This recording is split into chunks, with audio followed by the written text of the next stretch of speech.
First and goal, empty set. We send the blitz, but it's a dot throw, though stepping up, finally releases and finds the first touchdown throw. Though rolls, here comes that pass rush. Second and goal, dumping it off for Kamara. He's got some space and just crosses the goal line. Honestly, it's 2 down territory or 4 down, but we don't need it. 3rd and 5. Puka Nacua puts the stamper on this one. Handoff, find a lane, and pushing through. Pocket here, he's got to find somewhere to go towards the end zone. He gets picked off, going 0-2. All in division. And another throw here, lofting it up, and he's got Parker that time. 2nd and 10. It's thrown behind. Plays. We go Horvath here. Fullback dive for the touchdown. As we've got to have someone make the play. It's Moore as he holds on to it that time. That will send us to 0-5 with the goal line. We look to throw, and we find Parker to widen it. We will get our first win on the season in division. And following last episode's extremely slow start to season 2 outside of the Texans game, where the offense came alive, we put up 40+ points.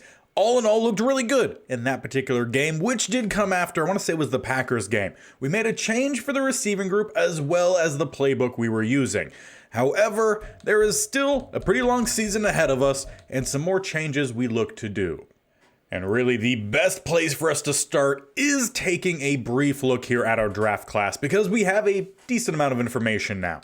And there are only a couple players in this class that I think could bring an impact. One is going to be at receiver in Johnny Beverly. He's a deep threat. We switched to more of a down the field style passing game, and he might be able to help us out. 5'11", 190, out of Louisville, 22 years old. It looks like he's going to have a fantastic combine. The physicals look great. As for the skill set, we do know a pretty good amount of some of the key ratings. Catch in traffic, catching, deep route running, and spec catch are all certainly a B. Release is a C, and then the ranges for a lot of the other things still look fairly promising. So he is someone that might be able to help out the skill group for our offense. There is, however, a round 1 to 2 receiver in Najee Harris.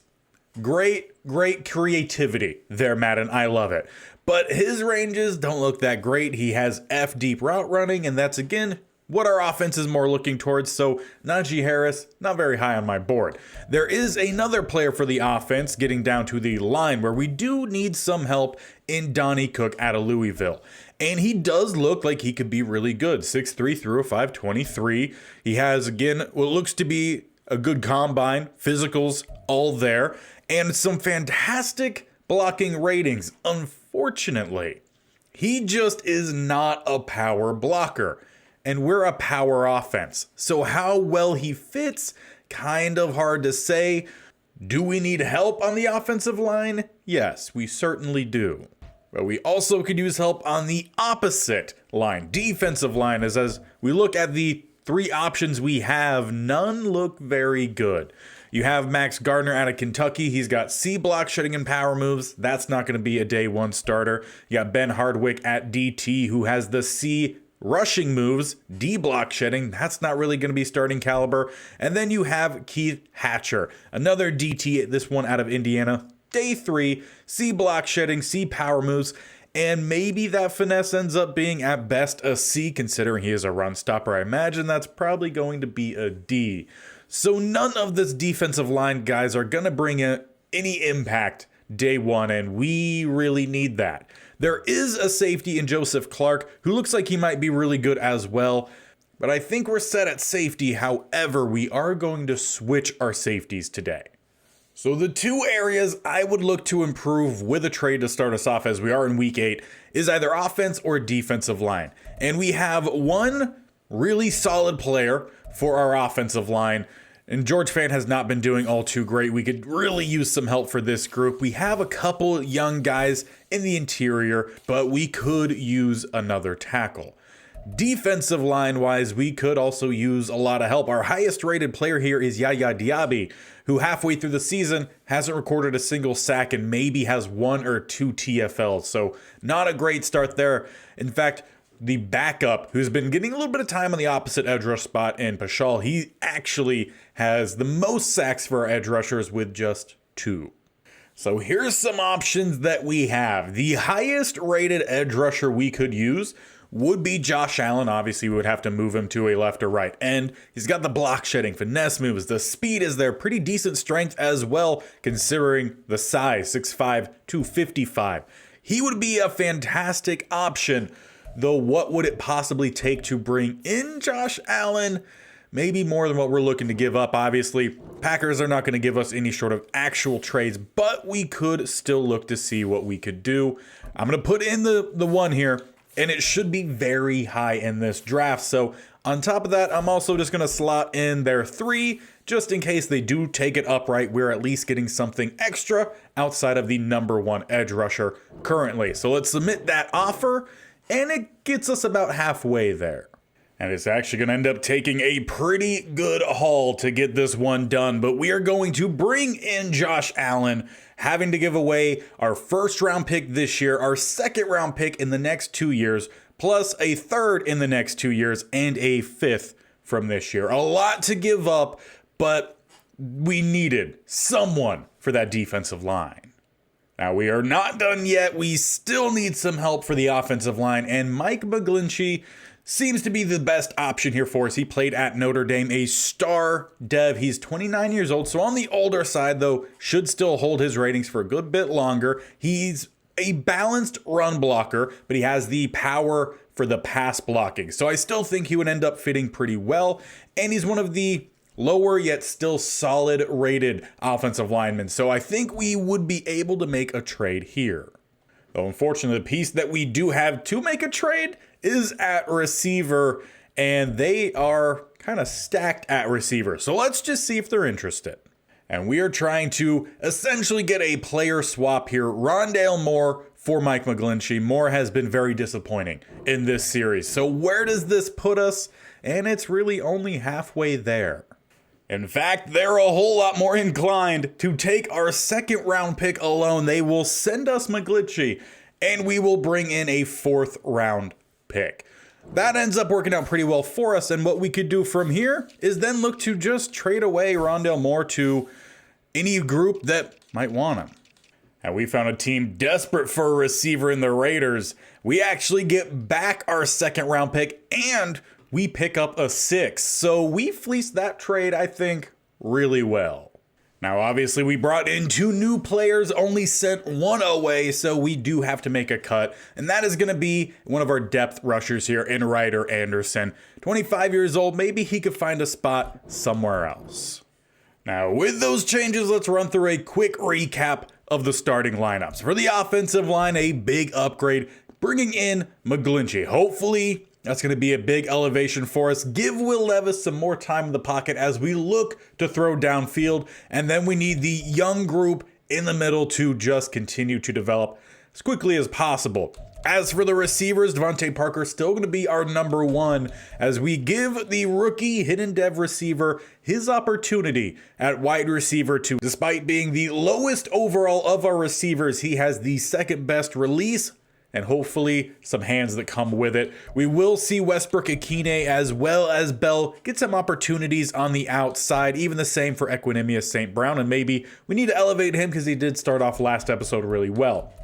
Wan'Dale Robinson, as well as a guy not on this list, and I want to say it's Charlie Jones, I believe. We're going to see them play more in the slot. For the defensive side, not a whole lot of change, just a couple spots. Allen going to come in over on this right-hand side. Yaya Diaby for now will continue to be our left end, but if we do not see his productivity increase, well then he's going to get subbed out for someone, and we're just going to play the hot hand there. We really need the interior of the defensive line to improve as well. We do have a breakout opportunity in our first game. We'll get to that shortly. Linebackers it's about as promising of a group as we could have. We are switching the safeties as mentioned earlier. Love is going to go to free. Gilman is going to go to strong because Love has more speed and hopefully he could help out over the top a little bit more. Corners, they're staying untouched. Valentine, McLeod on the outside, though Eccles will go to the outside when we go out in a nickel or dime, as McLeod will go to the slot. Alden is the backup for the slot. The awareness and play rec just too low to trust in a sim-based series. So hopefully that'll see some upgrades and he'll find some playing time. But as mentioned, we have a breakout opportunity today, and it's actually for Josh Pashal. So perhaps for this game alone, we give him the start over Yaya Diaby and see how he does. He will have to get at least one interception, forced fumble, tackle for a loss, or sack. That will get him up to a star dev or the defense in total. We'll need to hold the Broncos to less than 100 rushing. Right now, the Broncos offense average 120 or so rushing yards a game. They're 9th in the league in that category. Meanwhile, our side, we struggle across the board, though our offense doing slightly better than our defense. Hopefully with the additions, that picks things up. We're going to jump into a quick quarter sim on this one, maybe get into some fourth quarter action and start moving through the remainder of Season 2. And we begin the second half of our season at home with the first quarter that's going back and forth, of which ends with us picking up a field goal. Nothing crazy in that first quarter. Second quarter underway here. Denver will match the field goal. We drive, get a field goal, get the stop, get a touchdown, give up a touchdown, and we take a field goal lead into halftime. 13-10. Definitely not any high scoring affair here. As we get the second half underway, looking pretty defensive, though we do tack on a touchdown, and the fourth quarter starts 20-10. Let's slow it down here and see how we finish off. Well, Denver Broncos, they're in plus territory here at the 34, though picking up 16 puts them inside the red zone. With just over 7 minutes left, Broncos looking to draw this game closer. A little bit of some play action, pass rush, and there it is. Josh Allen gets his first sack with the squad, and we get to watch it. We gave up a whole lot of future picks for him, and hopefully that was all worth it. As they go with a fake jet sweep to follow down the middle, it is stuffed. Allen involved, plus a couple others. Now, we saw the stats, and he could definitely get well involved in stopping the run as well. It was an upgrade the defensive line was desperate for. Third and very long. Broncos quarterback trying to buy time, but Allen gets back there again. Albertson throws it away, and that should be a field goal attempt here for the Broncos. Kicking this one at the 37 would make it a 47-yarder. Indoors, you think it would be a gimme, as it is up, nearly blocked it looked like, but down the middle. Well, let's watch the remainder of this one, as it actually looks like Vernon, the rookie, having a heck of a game. And speaking of rookies, it was Alden, the rookie corner, who nearly blocked that field goal attempt. Obviously didn't. We have ourselves a 7-point ball game, as play one of our drive doesn't go very far. Gain of 1 as we come out with an I form. Gonna follow behind the fullback or look for some play action. Will be a stretch. Finding some space. Horvath clears it. First down gain for Williams. His 12th carry of the day, 53 total. No touchdowns, though, so we'll take a look at the stats at the end, see who did what. Will Levis looking to throw here, though, trying to buy some time, step up, and instead he throws it away. He had space to the outside if he just decided to take it. Instead, 2nd and 10, we're going to come out with a spread empty look. 3 up top, the rest down to the bottom. 9 is Vernon, that rookie receiver. We don't look his way. Instead, downfield, out of the hands of Parker. But we will be bailed out, as they call Tre'Davious White with the DPI. And how about him getting released by the Bills? That was crazy. Williams down the middle, shakes through one. Not going to get by the second, but a gain of 7 on first. Love to see it. As we are getting close to the red zone here, why don't we start chewing some clock? Taking us under 4 minutes remaining. Pass rush will hit home. Shoulder check on Levis, drops him. Not exactly a hit that I think would take down such a pretty big framed quarterback who also has some athleticism. But we go spread empty here again on 3rd and 11. Finding his target is Parker inside the red zone, down to the 18. A heck of a game, though, from Levis. 24 of 29, over 300, and 2 touchdowns thrown. Obviously, we saw when we headed out on offense that the rookie in Vernon over 100 yards on the day. Parker's looking pretty solid as well. This is what we needed to see from our offense as Levis drops it off. Williams with the catch, gain of 5. And that'll take us to the 2-minute warning. Closing in on the end of this one. If we could pull off the win, that would be huge for the second half of our season, since we are very much chasing. We would have to win out to probably make the playoffs, but we want to see some positivity and a lot of growth for our young players. Second down doesn't get us much. 3rd and 7, timeouts being called by Denver. Trying to set up the halfback screen, we find Williams. Blockers in front, first down to the 6. Second timeout called by the Broncos with 1 remaining. We got 1:50 on the clock. Going back to Williams, right down the middle, stood up on the goal line. Last timeout called. Just let us walk it in here. Let us just tack on some extra points to secure the win, as it's Williams into the end zone. The Broncos do let us walk in, or the offensive line just bullied them out of the way. Either way, Williams strikes again. And with a very comfortable lead now, we will jump back to the quicker sim portion, as there's not much time remaining, no timeouts.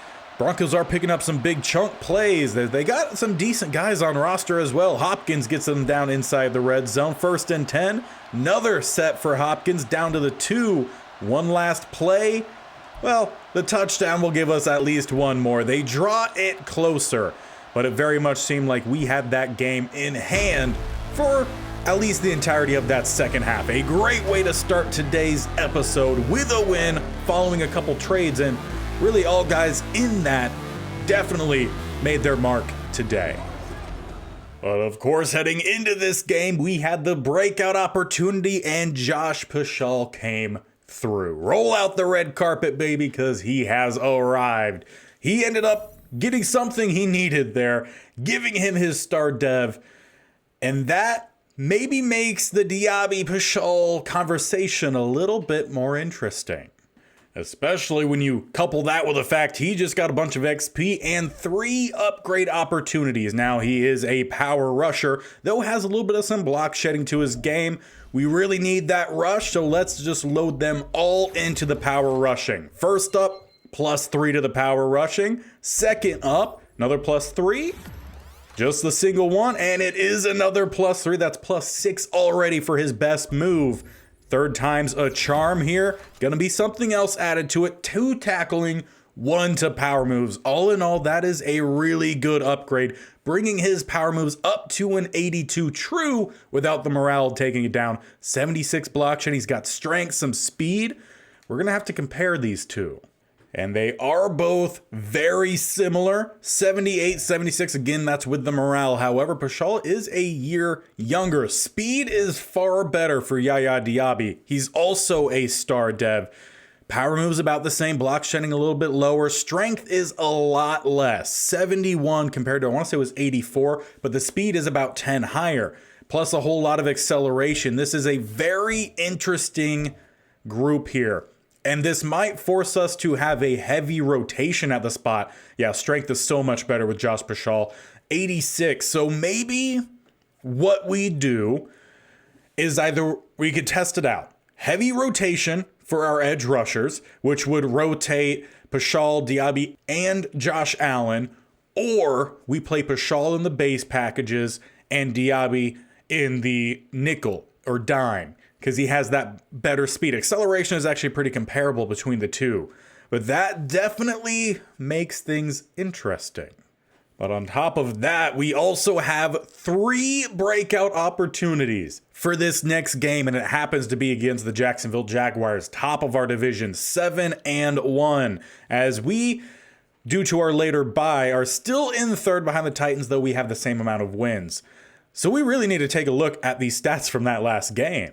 We ended up being just under 400 total yards on the day, most of which were passing, 311, as it's actually 320, so I don't know, some discrepancy there. Will Levis, 131.1 QBR, 2 touchdowns, no interceptions. He completed 83% of his throws.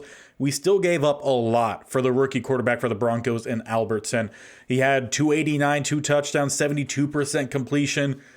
We still need help with our DBs, our corners more specifically, but there really isn't any. Kyron Williams, a solid day rushing, 4 yards per rush, a touchdown. And then Vernon led all receivers in that game, the rookie, with 7 grabs, 110 yards, and a touchdown. Keenan Allen had a solid game, but you expect that from the 12th year vet. Parker really solid as well. Wan'Dale Robinson in the slot, 4 catches, 58 yards, not too bad. Kyron Williams also got well involved in the receiving game, putting up similar numbers to that of DeAndre Hopkins. And then, of course, want to check the defense here. Was it the yards or did he make the plays? Well, tackles for a loss, McLeod had 2 out of the slot. Josh Allen had 2, Tillery had 2, McFadden had 1, so it wasn't a tackle for a loss. Sack-wise, it wasn't that either, so unless he forced a fumble or picked off the ball, then it just came down to the stats. How many rushing? Only 57. So it wasn't as much of him making the plays as the rest of the defense making the plays with him out there.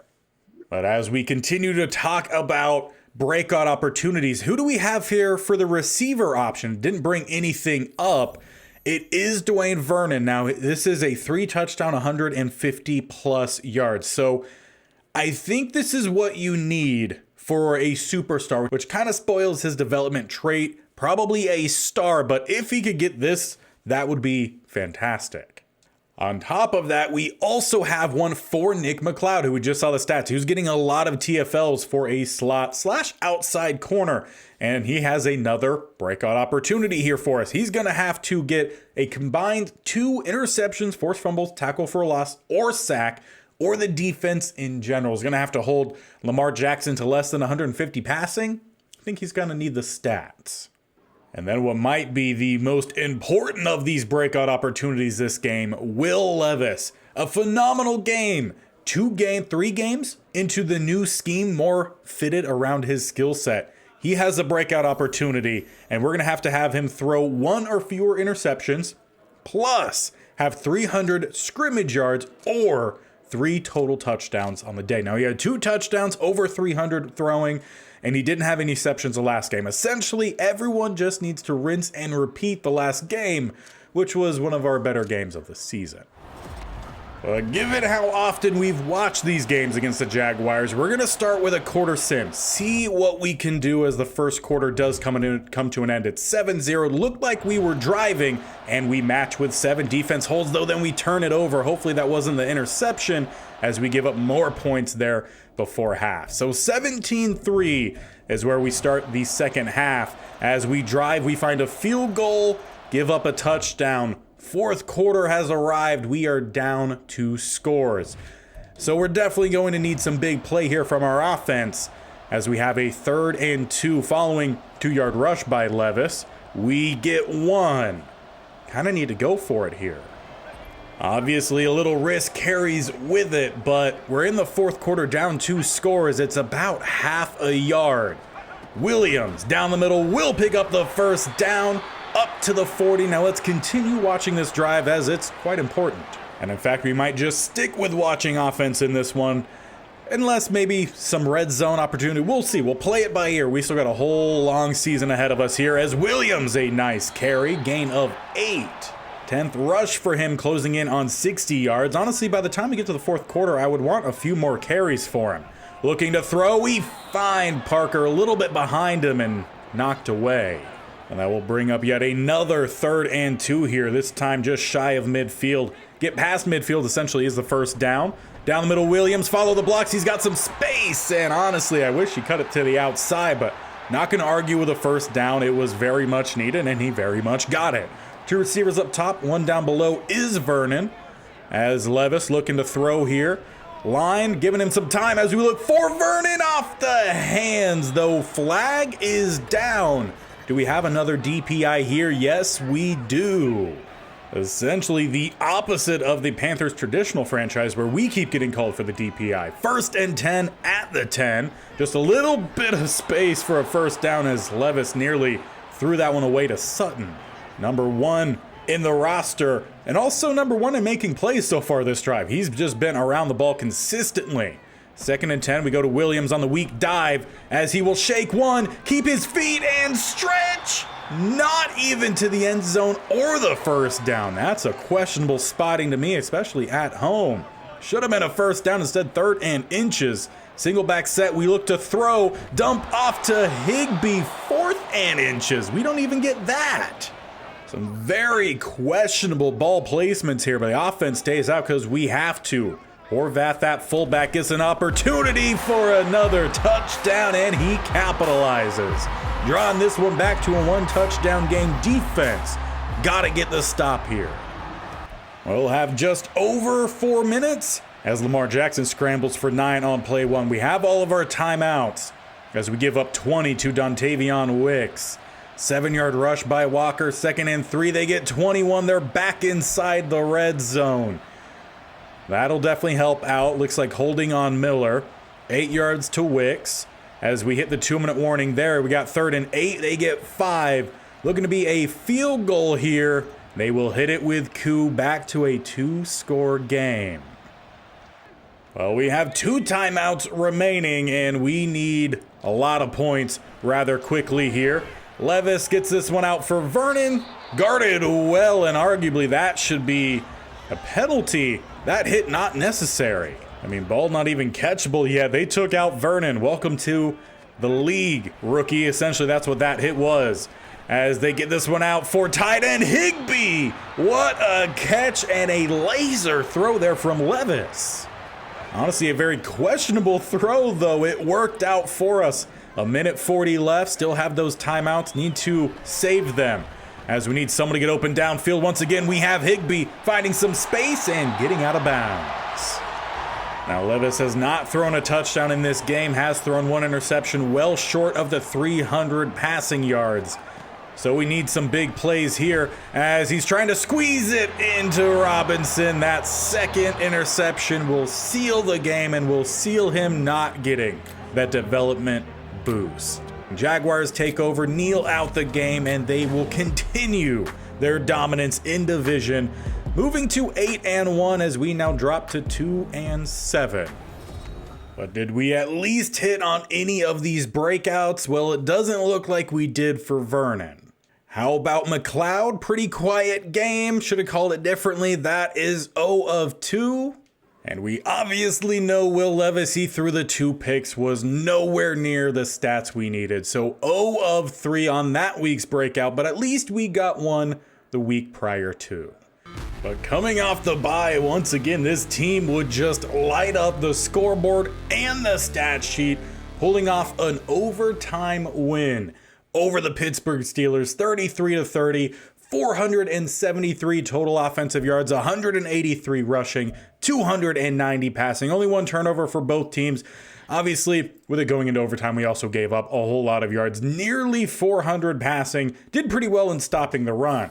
Gardner Minshew, the quarterback for the Steelers, 369 passing yards. Great for him. 68% completion. Will Levis, 291 touchdown, 1 interception, 65%. Not awful. Rushing Kyron Williams, that is a better amount of carries. 17 for 121. Great there, 7.1 yards per carry, a touchdown. Got another touchdown, though, with Benny Snell. Receiving, Wan'Dale Robinson was the lead guy here for us. 6 catches, 115 yards, and a touchdown. Our second best receiver was Higbee at tight end. 6 catches, 57. Vernon, less than a first down a catch, but Parker basically non-existent in this game. Defensively, Alohi Gilman led both teams in tackles with 9.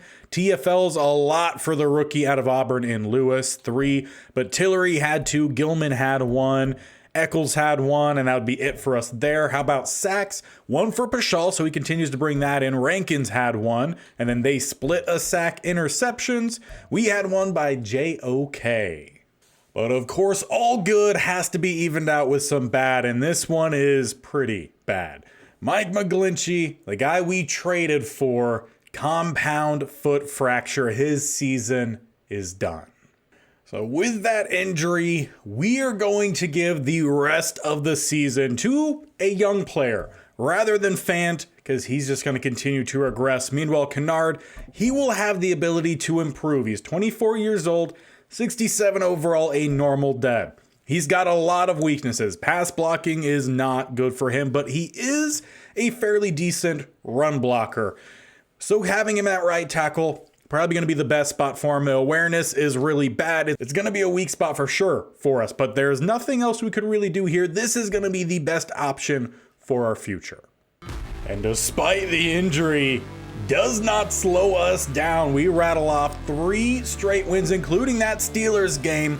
Bills we take down 28-7, and then we get by the Jets 17-14.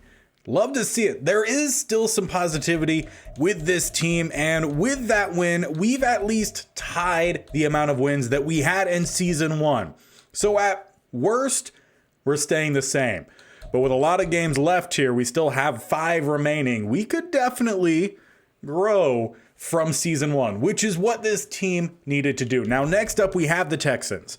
And with us not on any sort of pace to make the playoffs, what would be great would to be at least finish second in division.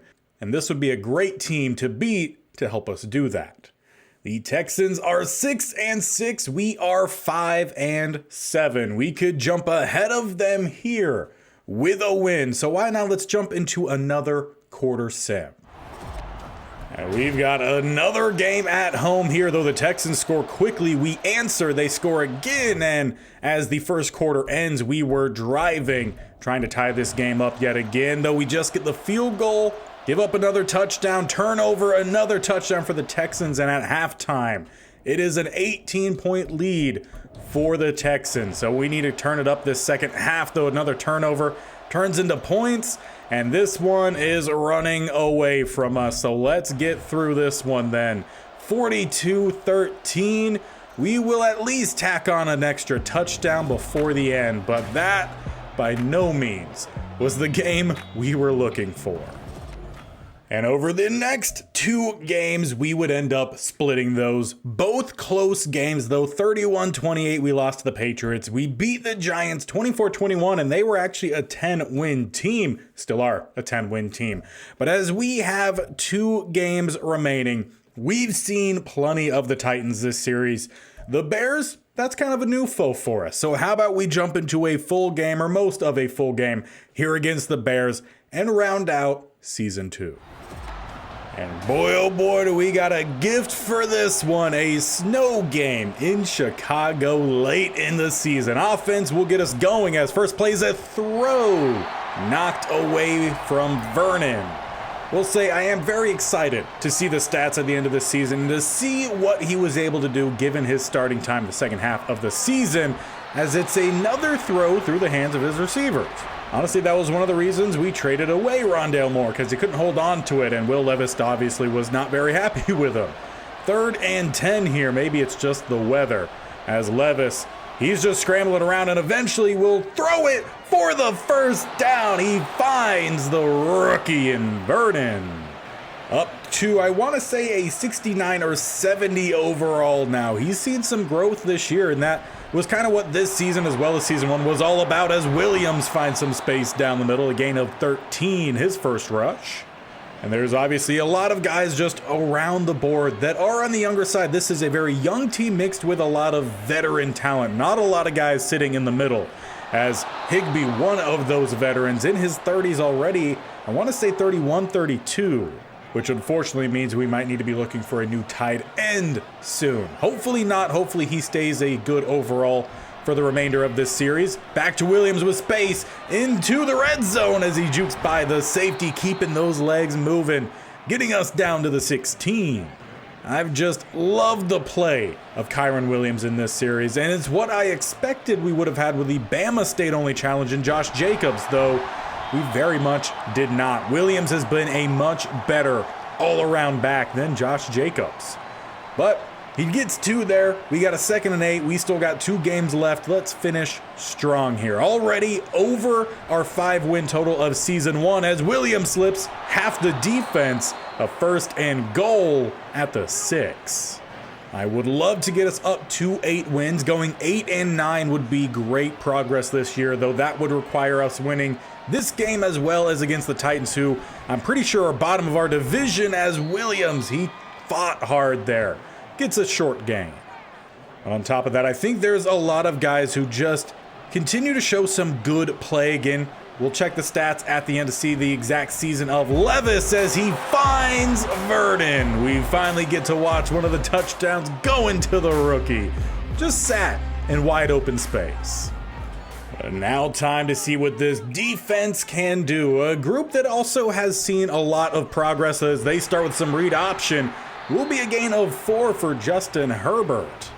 Julian Love coming crashing down to get that stop. And I think the safety group will still be really solid. Now, we do have to re-sign both safeties before next season as they go back to that read option. Herbert picks up a first down that time. But there's definitely some work for us to do in the offseason. Got to do some re-signings, try to find a couple pieces as well, as run stopping has been actually really good this season. Kenny Bolden held to just a gain of 1.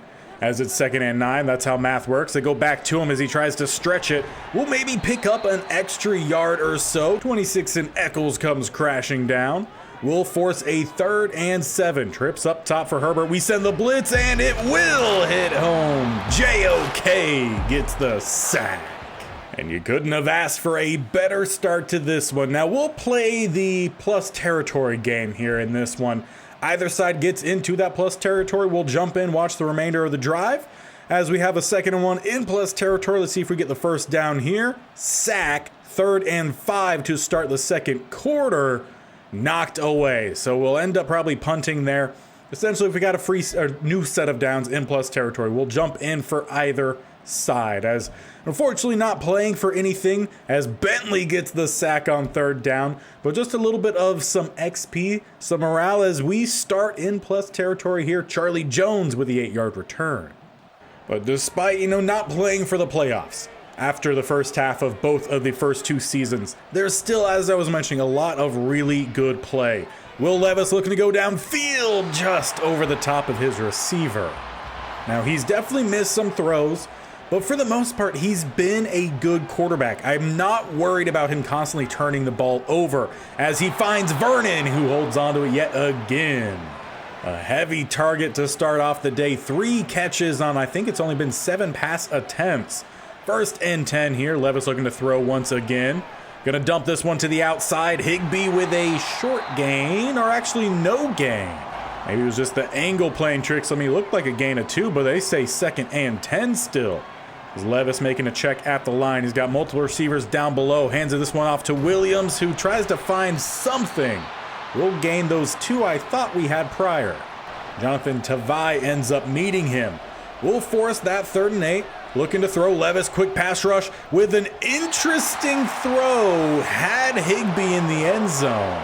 But the spinning, jumping pass came up well short. So we'll send out Aubrey, our kicker, to try to extend our lead. I honestly couldn't tell you if that one was good or not. I think it was in. And I can confirm we hit the touchdown, but then the defense gives up 77 to Kenny Bolden for the touchdown.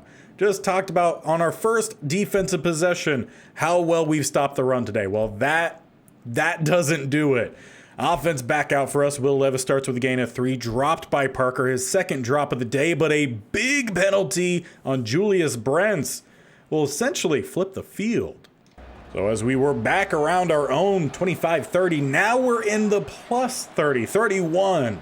As we go with a handoff, Williams looking for the cutback lane. All the space was there, but he gets caught from behind. Quiddy Pay with the tackle. Now that was already the 8th carry for Williams. We've seen a lot of 4th quarters where he's only at 10, 12 carries. So already he's seeing a bigger workload here. As we dump that one off, down below is Thomas as Brian Shepard injured. Hopefully he is all right. Now that was the first time we've seen Thomas catch a pass. Honestly, couldn't tell you which Thomas it is as 3rd and 1 swallowed up, loss of 1. What more do you expect with Big Allen right down the middle? Over on that right-hand side, plus they have another guy in Chase Young out there, Travarius Ward as well. A really good-looking defense here for the Bears as Levis looks to rumble. Gonna pick up the first down, diving down. First down inside, not inside the 15, at the 16 they mark him. That's now a couple times where I think the spotting, at least that I would have said, is not exactly lining up. I think they spot him at the point where he ended up diving. Williams gonna pick up, well, inside the 15, actually inside the 10, down to the 9. Already at 10 carries, and I would hope by the end of a game he'd be around 20. That's what we're looking for him. as we do go back to him, trying to cut up top. The hit will push him forward, though, just shy of the first. So we'll take a little bit of a breather here in the snowy city of Chicago with a 2-minute warning. 3rd and inches, we will throw. Levis has his guy. Touchdown, Devontae Parker. Check the snow for footprints because that one was close to being out of bounds. Oh, luckily no review, and it's 17-7 as Bentley knocks it away. First play inside the 2-minute warning for the Bears, then thrown away by Herbert. 3rd and 10, they just pick up 3. Looks like we'll have ourselves a 1.5-minute offense. And for it, we will jump out here because I don't trust the CPU not to just run out the clock here. We've got 2 timeouts. Chicago has 3 if they wish to use them.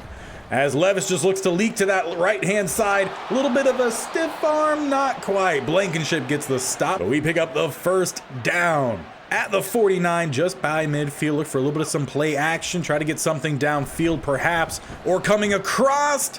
We take a shot at the point of the throw. Is that what the flag is for? Yes, it is. Late hit on the quarterback. We'll tack on those 15. Kwity Paye just a little bit too aggressive, leaving us here at the 34. Fresh set of downs, 2 to the right, 1 to the left. Got a couple deeper options as once again Levis just looking to scramble here. He'll pick up 5, taking some hits in the snow. Now, never been to Kentucky or Indiana myself. Maybe it snows a lot there and he's quite used to it. As we tick under 40 seconds left, inside the 30, still have all of our timeouts. As we have our guy wide open, Wan'Dale Robinson is missed. Should have been a touchdown instead. 3rd and 5 as it's a handoff. Williams down the middle. Timeout called by the Bears. And with 29 seconds left, offense stays on out. We have an RPO dialed up. We could get this one out to Vernon with some blockers out in front, and that's indeed what we do. Gonna be a first down for the rookie. We call our own timeout. I mean, why not be aggressive here? Only have those 6 wins on the season. See what we could do here. Try to tack on 2 late on. That would be great. As we have Vernon, a second touchdown for him. We make it 24-7 going into halftime. Just a great drive there executed by the offense. About 1.5 minutes, 2 timeouts. Fantastic. We'll get to the second half here with a solid lead. Now we just need to hold and grow if we can. The Bears start off on offense. Kenny Bolden will pick up 5, 2nd and 5. They get 4 for a 3rd and short, which they will get 7. 1st and 10 up to the 44. Gain of 6 gets them to midfield. They get a first down. We'll jump in. 3rd and inches. Well, it looks like we're not jumping in because a 46-yard touchdown went to Hunter Renfrow. Well, offense, can you respond early on here in the half? Your first possession after a pretty good first half, we start with Kyron, who gets 2. 2nd and 8, a sack by Tavai, leaving 3rd and long, and it's dropped by Robinson. So we missed him, then we find him, but he drops it. So that makes it a 10-point game here as the Bears take back over. A 3rd and 2. As a penalty comes in, Jamison Hawkins will back him up. 3rd and 7 instead. They pick it up to Juwan Johnson. The other tight end comes through. And with that fresh set, they go back to Bolden, picking up 4. 2nd and 6. First down going to Christian Kirk. Getting close to midfield here. 2nd and 6 at midfield. 11 from Hunter Renfrow will bring us back out. Now, what I'm not seeing is a lot of sacks coming in here from Josh Allen. Maybe they're just blocking him with 2-3 guys. They had 2 tight ends on him there as they go stretch opposite side. Will be a gain of 4 from Bolden. At 130 rough yards today, though 77 of that all on one play. 2nd and 6. Tight look here from Herbert, who will find his guy coming across. That's Kirk, who gets by 26 and into the end zone. The Bears just hacking away at this lead will make it a field goal difference. Well, offense, it's time to make some plays again here. Now just 24-21. Have a 3rd and 4. We get 13 going to Vernon. Moving us up to the 43, a first down. We'll jump in as we Start of the fourth quarter, Vernon back for 14. This Colts group typically likes to play those close games. Seen that in a lot of these. Honestly, a lot of our losses could have been swung. A lot of our wins, same, as it's a loss of 2 as we go with a read option. Chase Young just sat there waiting. Not the right option to go with there by Levis. Better to just hand it off to your running back. Safer option as we look for the throw following, and it's off the hands of Ward. I believe that one intended for Vernon, a little bit behind. 3rd and 12. Levis, not even taking a step back. Instead, he's stepping up, lofting it, and tipped away again by Ward. Intended again for Vernon. But hold up here. The offense staying out for 4th and long. I guess they think they're too close to field goal range to punt and too far to hit the field goal. So 4th and 12. Levis trying to make something happen. He has his guy downfield. Higbee holds on to it, getting us down to the 10. High risk, high reward. Gets us to a goal-to-go situation. Got 2 tight ends on the line, 2 receivers down below. Williams trying to find somewhere to run and just nowhere to go.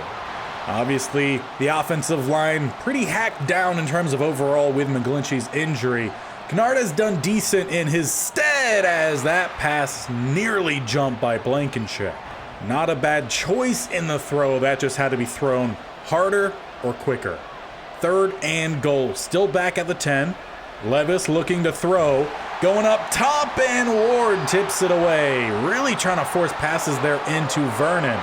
Good for development if he could catch it, but we're forcing a little too much there. The coverage has been really good with Ward up there. We'll set her for the field goal as Aubrey extends the lead to 6. So that'll put the pressure onto the defense to get a stop. Bears start with a gain of 4. Not a first down by Jaden Reed, though close. 3rd and inches. They'll pick it up with Justin Herbert, who runs with it. 1st and 10, Gainwell, gain of 4. 2nd and 6, they get 6 first down with Herbert. A lot of running from Herbert in this one. Back again, as it's a 3rd straight run from him. Someone forced a fumble here. Dropped by Gainwell at the 40. Do they go for it? Do they hit the field goal or try to hit the field goal? The Bears went for it. Gain of 2. We take over. Time to run out some clock as we get the first down in plus territory. Defense made the plays. Now offense, let's finish. At the 44, we drop back in shotgun, let the clock run to the 2-minute warning. And it seems like from there, we'll change up our look. Coming out with the I form instead. Follow the blocks, follow the pull. Great job following the pull. Maybe bounce a little bit more to the outside when you're open space, but gain of 9, can't complain. First time out from Chicago.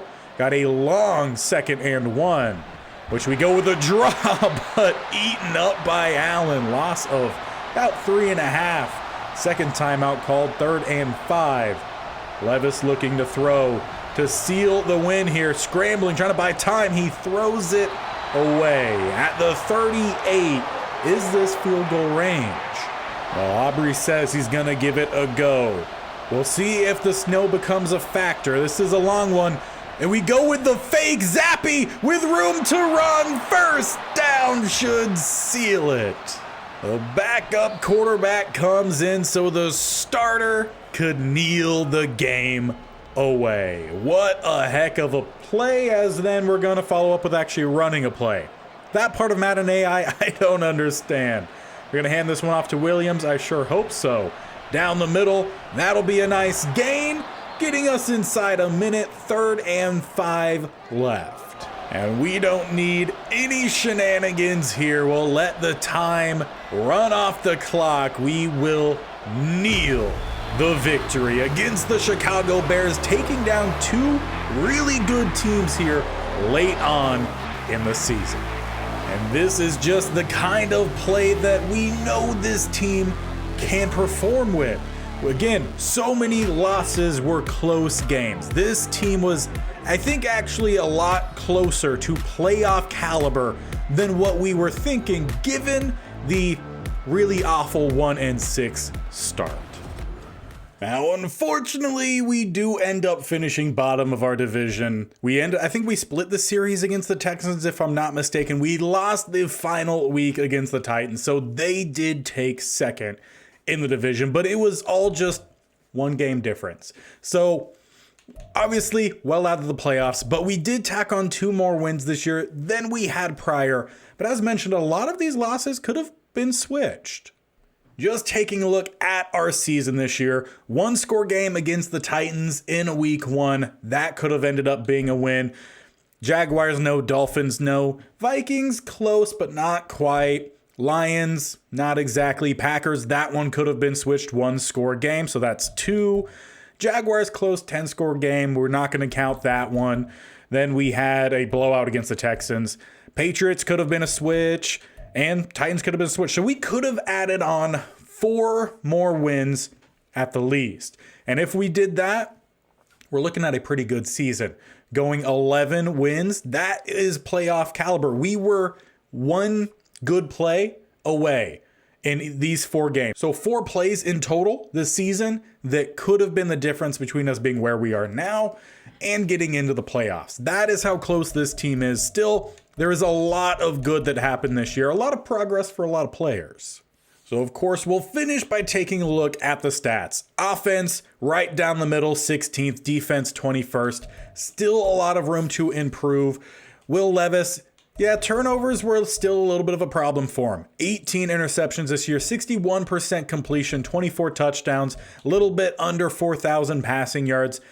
I think if we just have an extra couple receiving targets for him, I think he would be great. I still don't think the receiving group is where it needs to be. Kyren Williams, still a phenomenal running back here for us. A little under 1,300 yards, 10 touchdowns. He did fumble once this year. Will Levis ran it in for 4 more touchdowns, no more fumbles. So that puts his total at 28 touchdowns, 18 interceptions, or 18 turnovers. As for the rest of the rushing, Benny Snell had 8 touchdowns this year. Horvath had 2, and Tyler Higbee ran 1 in. Receiving-wise, Devontae Parker, 19 yards shy of 1,000, 6 touchdowns for him. Wan'Dale Robinson, really, really solid. 817 out of the slot on 49 grabs, 5 touchdowns. That is not bad. Higbee, a really solid year for tight end. And Vernon, again, he really just started half the year, little over half the year. So if you would do the math, I would say he probably would have ended up with similar numbers to Robinson and probably would have had more touchdowns. He, as well as Parker, actually led the team in touchdowns, both with 6. So phenomenal job there by the young guy. As we wrapped out, Kyren Williams had 1 more touchdown, an extra 150 yards. Ian Thomas only had 11 catches. Equinemius St. Brown had 2 touchdowns on 4 grabs. He just didn't get much playing time later on. Blocking-wise, always good to take a look at. Fant, we know he didn't have a good year. Stanley, pretty solid. The rookie in Truman, not awful. Honestly, he gave up the same amount of sacks as McGlinchey, who only played about half the season. Fortner, not bad down the middle. Kennard, not awful. Could have been better. Aaron Banks, phenomenal year. How about the defense? Bentley, 119 tackles. JOK, 116 tackles for a loss. Tillery led us here with 12. Allen had 11. But I want to say we have 4 guys in the TFLs in the double digits last year. Did not have that here. Sheldon Rankins missed it by 1. How about sacks? Allen had 10, which was probably about double our highest total last season. Sheldon Rankins had our second best, 5.5, then Paschal with 4, Tillery with 2.5. Honestly, I think Diaby, who is someone we would have to re-sign. He might be someone that you do like a sign and trade, tag and trade. Maybe. We'll see what all of our needs are. How about interceptions this year? Not that many, only 5. 2 for Julian Love, 1 for JOK, McFadden, and Valentine. How about forced fumbles? We forced 4, JOK with 2, McFadden and Graham each with 1. Of those 4, we recovered 3. Not too bad. Any defensive touchdowns or blocked kicks? We had 2 blocked kicks. That's good to see. Safeties? No. Defensive touchdowns? No. Kicking? 100% on the extra points for Aubrey. And he missed 2 field goals, 90%. That is not bad. If you like punting stats, well, we averaged 47 yards a punt, 12 down inside the 20 with 10 going for touchbacks. Any returns on the year? No. All in all, it's steady progress for sure. We continue to see some big plays come in. We still obviously need more. Going 7 and 10. Again, 4 plays, 4 drives maybe from going 11 and 6. That's a completely different season and would have put us definitely second in division and probably into the playoffs. Jaguars, they're the team to compete against. 13 and 4 as they have Lamar Jackson, and I like Will Levis, but who knows if we get to season 4, season 5, and we're still not there, maybe we have to pull off a huge trade and bring in Lamar and see if we could finish this challenge off right. But so far, I like the progress. Heading into season 3 next time, it will be the off season and the first half of season 3 regular season. So do not miss out. Hit that bell icon on the bottom right or scroll down, hit the sub button. They both do the exact same thing. And make sure you tip that bell icon so you're notified of when these videos go live. I mentioned it at the end of the Panthers traditional franchise video yesterday. There will be a short couple-minute video out tomorrow, not of any gameplay or anything, but just a quick channel update. So make sure you stay tuned for that. And we'll see you guys next time for season 3. Hopefully we add some more players, find some good guys in the draft wherever we can, and just put together a more solid roster, clean up a little bit of those turnovers from Levis, and hopefully we see some guys who had phenomenal years this year take home some awards, and with that, get some dev boosts.